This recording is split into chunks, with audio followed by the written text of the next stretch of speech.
Good morning.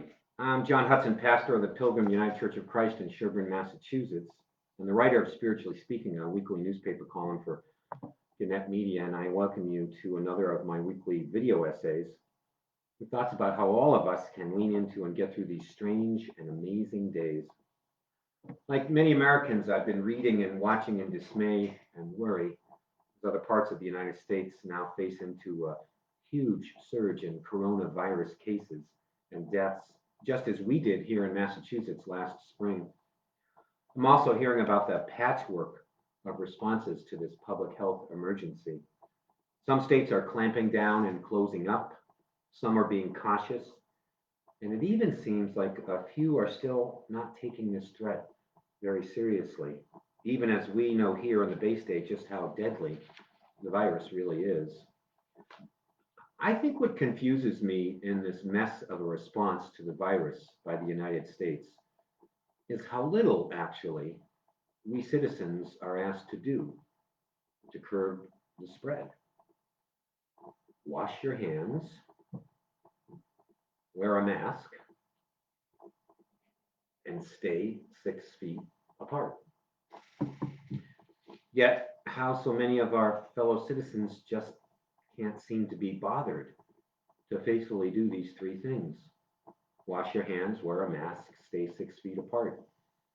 And the amazing truth is that if most Americans did that, we're doing those three simple acts right now, we probably as a nation would not be facing the wildfire-like pandemic that is sweeping across the South and the West now. I've heard the arguments against these simple acts. They infringe on my rights, or that mask is uncomfortable or unmanly, or someone else may get sick, but not me, or it's no worse than the flu. I read that on Facebook.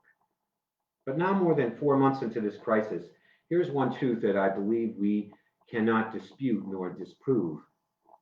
Friends, when we wash our hands and wear a mask and stay 6 feet apart, in a very real sense, we are loving our neighbors, loving our neighbors, loving our aged parents, loving our immunocompromised coworkers, loving those folks who have no choice but to work, grocery clerks and delivery drivers and waiters and waitresses and first responders. And for me, as a person of faith, as an American, loving my neighbor trumps individual rights for me every single time. Loving my neighbor matters so much more than mere inconvenience for me. Loving my neighbor reminds me that America is not just a random collection of disconnected individuals, a land of strangers, but instead we are in fact called as citizens to support each other in good times, but especially in bad times.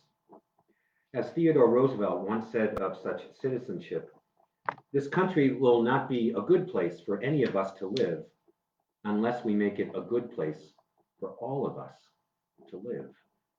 So repeat after me.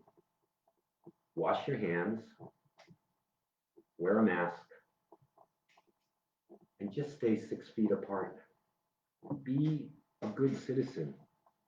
America needs you and me and all of us to do the right thing, and most important, to love our neighbors. Thanks for joining me. Our church offers worship every Sunday morning on this Facebook page at 8:50 a.m., and we invite you to join us. Take care, and I pray that you and your loved ones, that all of us, that we can keep the faith. Stay well, stay safe, and God bless all of us, and God bless our world.